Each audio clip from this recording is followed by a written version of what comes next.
Deus, ele manda sinais. Manda, é o que eu com sempre certeza. digo. Coincidências são pequenos milagres onde Deus prefere não aparecer. E aconteceu com você, tá vendo só? Você tem alguma história assim? Nossa, eu tenho várias, tá? Eu tenho desde da triste, da ruim, até a melhorzinha, assim. Mas, cara, uma curiosidade que eu sempre falo sobre barzinho. Quando eu comecei cantando nos barzinhos, o meu tio ia comigo, né? Ele me ajudava ali no começo a montar as caixas de som, os cabos e tudo mais. E aí, naquela época, eu falo que o barzinho sempre foi uma escola muito grande pra mim, porque eu tocava nos barzinhos e aí, tipo, tinha desde o jovem de 25 anos até um senhor de 80 anos. E aí, sempre tinha aqueles pedidos, né? No guardanapo, escrevia com a caneta, mandava o garçom deixar lá pedindo música. E aí, o meu tio, ele era muito observador, sabe? E ele sempre me cobrava de melhorar cada dia mais. Quando alguém fazia um pedido de uma música que eu não sabia cantar, ele anotava qual era a música. Quando eu chegava em casa, no outro dia, ele me dava o caderno com as músicas, né? Ele, olha, você vai tocar essas músicas aí tudinha no violão e aprender a cantar. Aí eram músicas mais antigas, né? Geralmente, que eu não conhecia, porque eu nem era nascida na época que lançou. Aí eu ficava ensaiando em casa. Quando era no outro show, ele ia na mesa de qualquer pessoa que estivesse lá e dizia assim, ei, finge que tu fez um pedido pra ela dessa música aqui. Aí ele fazia a pessoa pedir a música pra testar se eu tinha ensaiado em casa mesmo. Olha só, como é o nome do tio? Como é o nome dele? Tio Edni. Tio? Edni. Adni? Edni. Edni. Tio Edni. Um abraço pra você, carinhoso. Cuidou direitinho, né? Que legal. É verdade quando você queria desistir, porque todo artista passa por isso. Tudo não é fácil, vida de artista. Não sabe se vai dar certo, chegar ao sucesso é difícil. Tem momento, eu acho que todos os artistas pensaram em desistir. Teve um momento que você pensou em desistir e aí apareceu um carrinho de sorvete, é isso ou não? Foi. Essa história é muito especial, assim. É o sorvete da esperança. O sorveteiro enviado por Deus, um sorveteiro enviado por Deus. O que acontece? Quando eu me mudei pra morar em Fortaleza, né? Eu nasci e me criei em Alto Santo, Ceará. É um interior do Ceará. E aí, quando eu me mudei pra morar em Fortaleza, eu fui com a cara e com a coragem. Peguei um violão que eu tinha, uma mochila, botei umas roupas dentro. E aí, na época, eu fiz uma despedida com os meus amigos. Eles fizeram lá... Cada um levou um pacote de macarrão, de arroz. Fizeram, tipo, uma cesta básica pra mim, pra eu me mudar pra Fortaleza. Você tá brincando? Juro por Deus. Aí, quando eu fui muito cheia de esperança, né? Tipo, agora vai dar certo. Agora eu vou cantar aqui na capital, nos barzinhos, vou ter oportunidade. Só que veio a pandemia e os barzinhos fecharam. Então ficou muito difícil pra mim naquela época viver de música. E além de estar sendo muito difícil, porque eu acredito que todos os músicos, todo mundo que é músico, desde o sanfoneiro, ao tecladista, ao cantor, ao compositor, foi uma fase pra gente do entretenimento que o nosso negócio foi o primeiro a parar e o último a voltar. Não podia ter shows, não podia ter nada por causa que não tinha pessoas pra ir assistir. E aí, naquela época, foi bem difícil, né?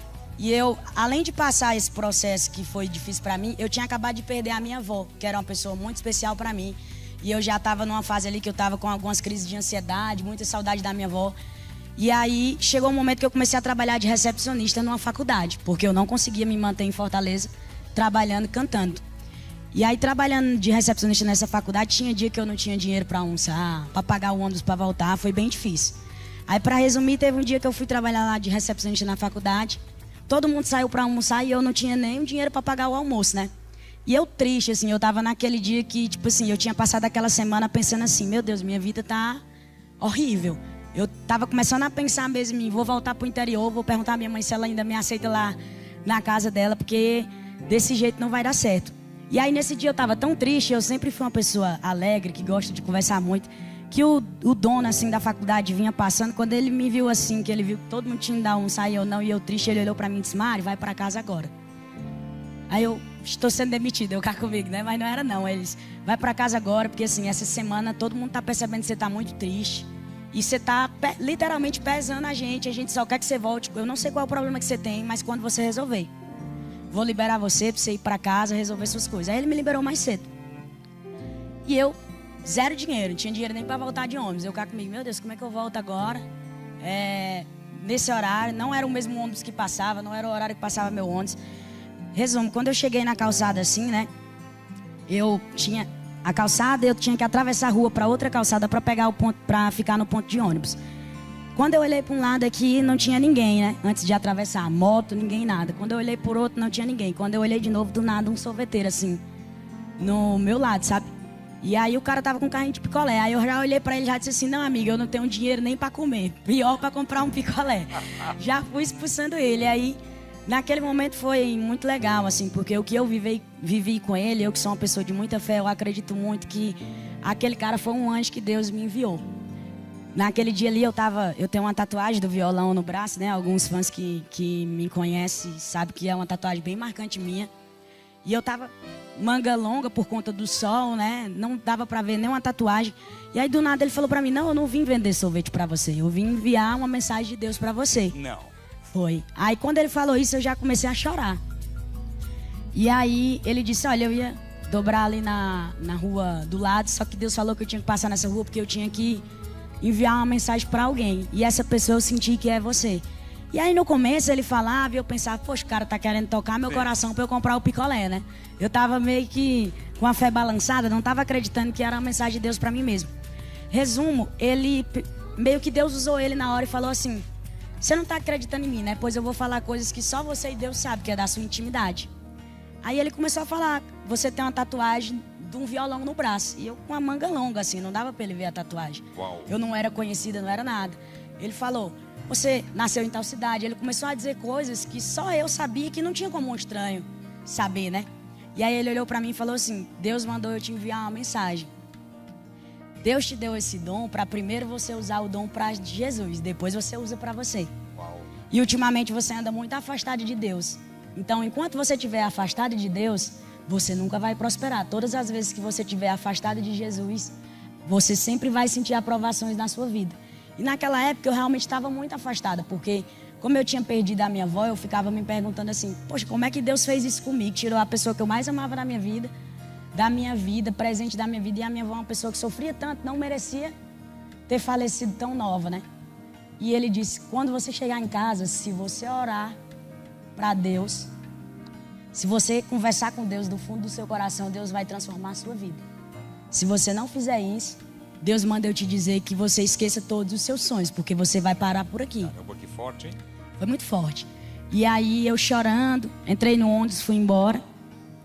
E eu ficava na janela pensando, meu Deus, será que o que ele está falando faz sentido? Quando eu cheguei em casa, eu tentei orar, só que eu não conseguia.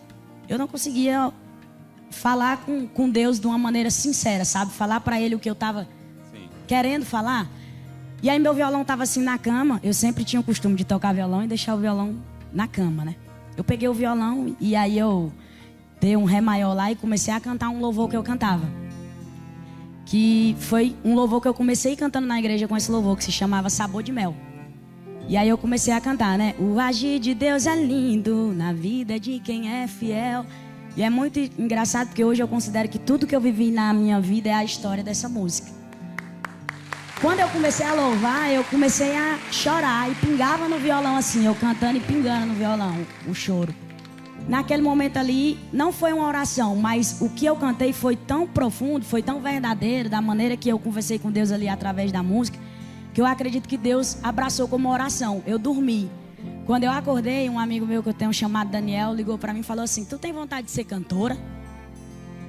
Aí eu falei, rapaz, não sei, assim, até então não. Até então eu tenho vontade de ser compositor e ver outros artistas cantando minhas músicas.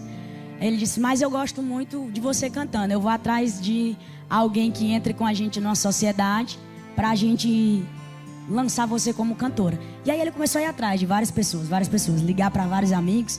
Um dos amigos que ele ligou foi um sócio que eu tenho aqui hoje, que é o Douglas.